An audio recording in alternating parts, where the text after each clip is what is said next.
Hey all. Oh yeah, look at the camera, my wife tells me. Okay, not at myself on the screen. Uh, so this will be one in a brief series this summer of videos about material that's at least somewhat topical and I think important to know for any student of American politics. So this one, I'll call it kind of the series of, I don't know, fun facts to know and learn. This is about budget deficits and debt. That sounds exciting, doesn't it? Certainly, it sounds important because it is important. You've probably been hearing about it quite a bit in the news, right? The GOP-backed bill that is through the House and now in the Senate. And what I expect is going to happen there, right? And this is a budget bill to advance President Trump's agenda, domestic agenda, going forward. The House version is not something the Senate is likely to accept. They're going to make some changes, probably some pretty big changes. Right? And it was hard for the House to get on board with the version they produced. There's going to be some, I think, big changes. Right? And anytime there's any change at all from one house to the next, right, it's got to go back to the original house to consider the new version. And there, right, the voting dynamics might shift because it's a new version that they didn't agree to the first time around. But that's what you need to do, right, to get a bill on the president's desk for signing is you need to reconcile the two versions and come up with a single version that both houses vote on. And that's going to be the trick. It's going to be the trick.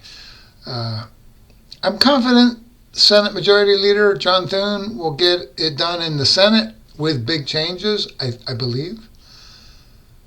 But then that makes Speaker Johnson's job in the House really difficult. He got it done with no votes to spare. I think it was 215 to 214. Right? And now the basis for that is going to get a little bit blown up by the Senate. So that'll be interesting. Anyway, right, that bill that came out of the House, and I think on this issue, that's not really going to change. It might actually get worse. Right, is that the Congressional Budget Office, the CBO, is expecting that this particular budget bill will add an additional $2.5 trillion of debt for the U.S. in the next 10 years. All right. And I think what the Senate's going to do is they're going to make some changes that might make that number bigger. It certainly won't make it smaller. It certainly won't make it smaller. Because I think the Senate wants to pull back some of those cuts to Medicaid. All right. So that's what we're looking at, right? Now look, I don't think anyone, any serious person, took from Trump's campaign for the White House that he was going to somehow reduce our deficits or our debt. That would be hard to extract from his campaign. He may have said things like that along the way, right? But no one thought that was his focus. It was much more, most obviously, immigration, culture war issues, that kind of thing. All right. So, assuming some version of that gets through and President Trump signs it into law, right, what does that mean for the U.S. economy? It's not fantastic. It's not fantastic. Right? You may have heard a lot of performative politics coming out of Doge and Elon Musk that we were slashing government and saving lots of money. I think Musk's original promise was he was going to, of our $7 trillion budget, he was going to cut $2 trillion of that, which is almost 30%. Himself, one person, unilaterally. Number one, that's not even remotely constitutional. And number two, politically impossible. Right, so best case right now is that his Doge group cut around $175 billion, and even that's highly in doubt. And some of his cuts have to be reinstated under court order. And you're going to have to rehire people and retrain them and give them back pay. I mean, it's possible the Doge cuts could end up as a net negative. It could actually end up costing us money. So I think congressional Republicans had vaguely hoped that Musk to do the job that they should do. And he tried, and he didn't do it. Failed miserably. All right. So that was always fantastical and unserious. So that's essentially meaningless. That's of no kind. And even if he cut 175 billion from a single year, in the terms of our total budget, that's essentially zero. That's essentially zero. So inconsequential. All right. So where are we at right now? Right now, I think we have $36 trillion in total debt. I think gross domestic product is definitely smaller than that number. I think the current ratio of our total debt to total economy, measured as gross domestic product in a single year, total debt is around 115% of that, i.e. our debt is bigger than our economy, which is not fantastic. Historically, that was considered the red line. You don't want your total debt to be bigger than your gross domestic product. Max of 100%. I think when I was but a wee lad, we were around 60 or 70%, then 80 or 90, then 100, then 110, now about 115. Might even be a little higher than that. It's a large number. $36 trillion is a lot of money. What do they say? A trillion here, a trillion there. Before you know it, adds up to real money. So that's our total debt. The deficit, right, is what we add to that each year, assuming that we do add to it, which we do, i.e., right, for as long as I can remember, going all the way back to the 1990s. The last time we had a balanced federal budget was under President Bill Clinton, working with congressional Republicans in the 1990s, just to give you a feel for that. Ever since then, we've been running deficits every year. And that adds up to big debt, $36 trillion right now. What kind of deficit did we run last year? I just looked it up, $1.8 trillion out of a $7 trillion budget. So that's quite a bit of overage. Quite a bit of overage. Almost $2 trillion. And we're expected to continue to run $2 trillion deficits on into the infinite future. That number could actually get bigger, continuing to add to the total debt, which will continue to get bigger and bigger, and a greater and greater percentage of our total economy. All right, this is depressing. And so, right, that's the current expectation, about $2 trillion a year in deficits.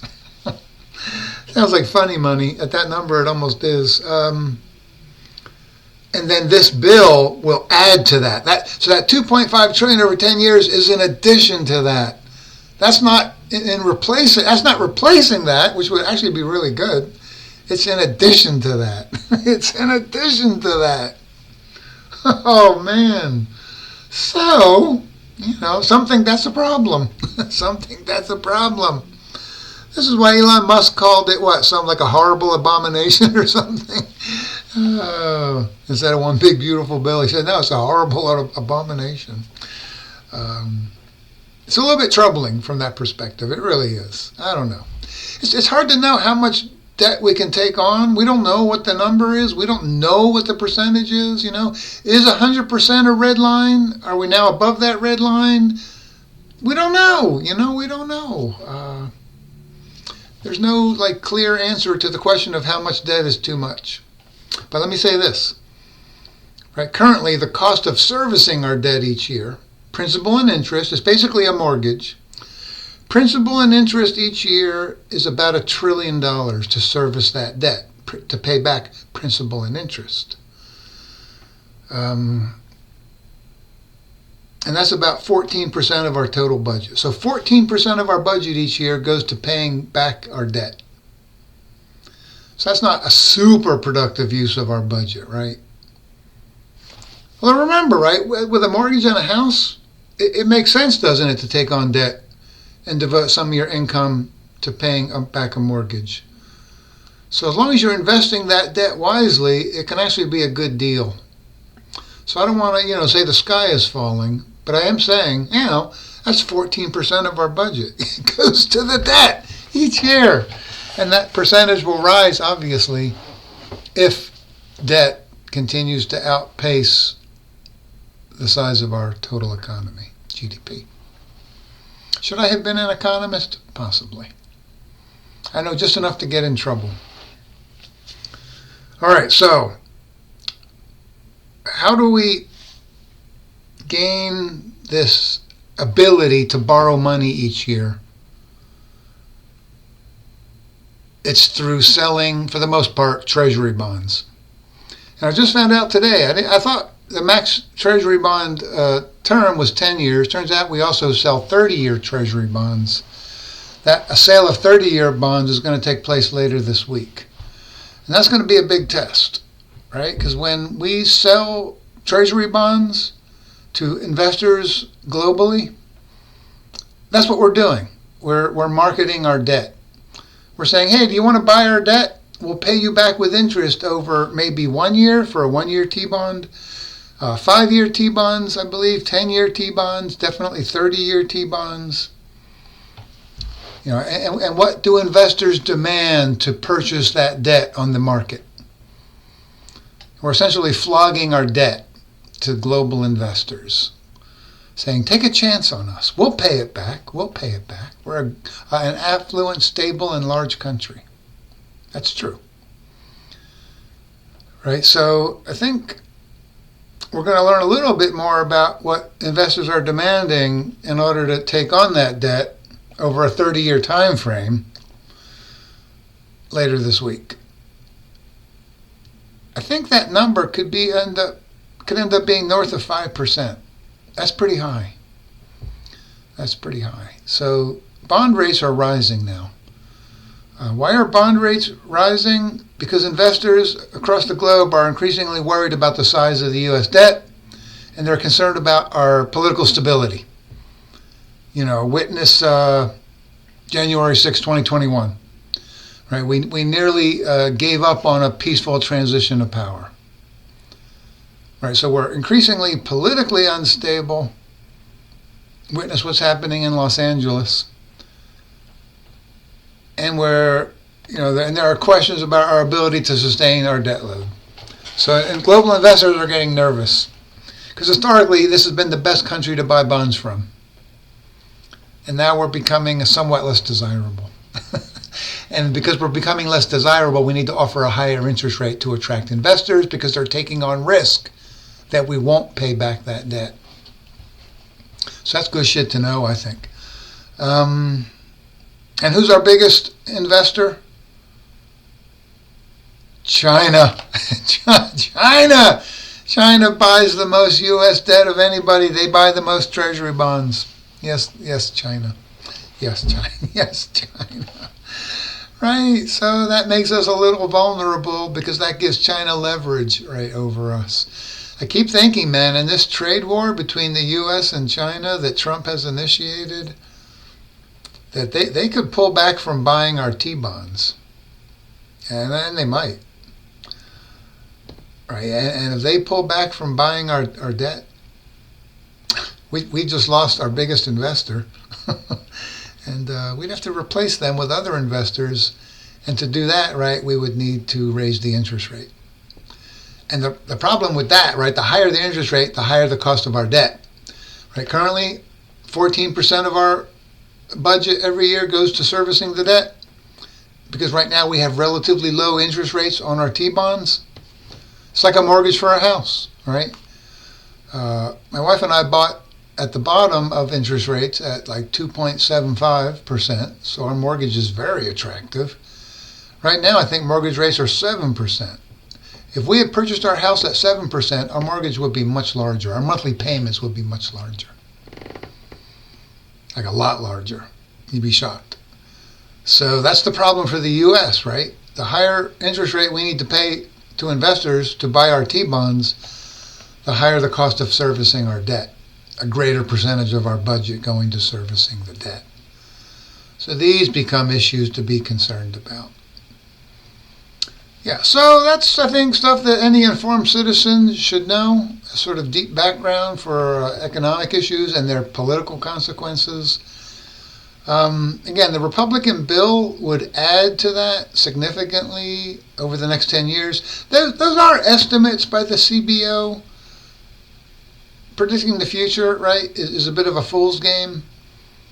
Look, it might add more than that to our debt in the next 10 years, or it might add less. We don't know, but that's their best estimate, right? Yeah. So, again, I don't think Trump really promised in any serious way to cut our debt. I think part of him doesn't care because he's really old and he won't have to deal with it. So that doesn't really concern him. And he wants to do big things. By the way, right, the reason the bill adds so much to our debt in the next 10 years is it includes a big tax cut. I think the tax cut alone reduces our revenue by $3.6 trillion over the next 10 years. So it's all about the tax cuts. And a lot of them are going to the wealthiest among us. So it's fair to ask, is that right? Is that a good use of our budget? Maybe. And the reason the final number is only 2.5 trillion over 10 years, right, is because of cuts in other parts of our budget that the bill would include, like cuts to Medicare, most obviously, or health coverage for poor Americans. So, somewhat sadly, I think this bill actually systematically transfers wealth away from the bottom 10% and towards the top 10%. Right? The tax cuts, primarily the elite benefit from, and the cuts to Medicare are going to be borne by working class and working poor Americans. Where did I read? I think it was the bottom 10% will take a 4% cut in benefits on average, and the top 10% will get about 2% additional money over the next 10 years. So a systematic transfer of wealth from bottom to top. And maybe that's what we want to do. And I guess we'll see. It is intriguing to me, final note here, and then I'll shut the hell up. Right, Trump ran as a populist, right, as a new kind of a Republican. Because really, since the collapse of Reconstruction in 1877, the Republican Party has been the party of big business. It was when I was a wee lad. Ronald Reagan and all that. Supply side economics, trickle down economics, blah, blah, blah. Right? And this is an argument by Trump to move the Republican Party away from that alliance and towards populism, right? Concern for the working American as their primary focus.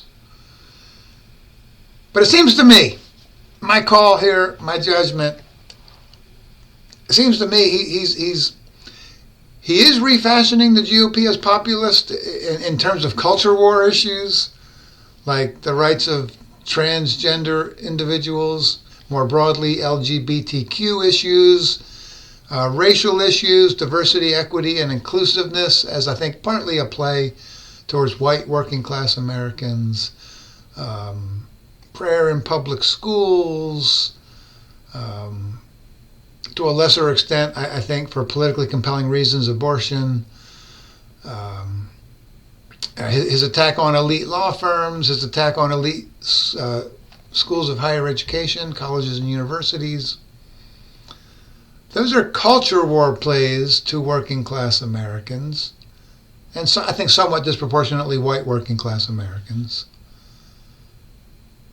But economically, right, bread and butter issues, I think he's going in the opposite direction. So that's interesting. Right? Culturally, he's appealing to working class Americans, but economically, he's in bed with his billionaire buddies, at least based on this budget proposal, and the fact that a shocking percentage of his cabinet are fellow billionaires. I don't think we've ever seen anything like that before. So it's quite a trick I think he's pulling off in a way. I grant him a certain political genius, that he's kind of doing two things at the same time. It's quite remarkable, right? On culture war issues, he's populist. On economic issues, he's really not at all. In some ways, the opposite, based upon his big, beautiful bill, which again systematically transfers resources from the bottom 10% to the top 10%. At some level, I kind of admire that. I'm like, wow, that's a remarkable trick.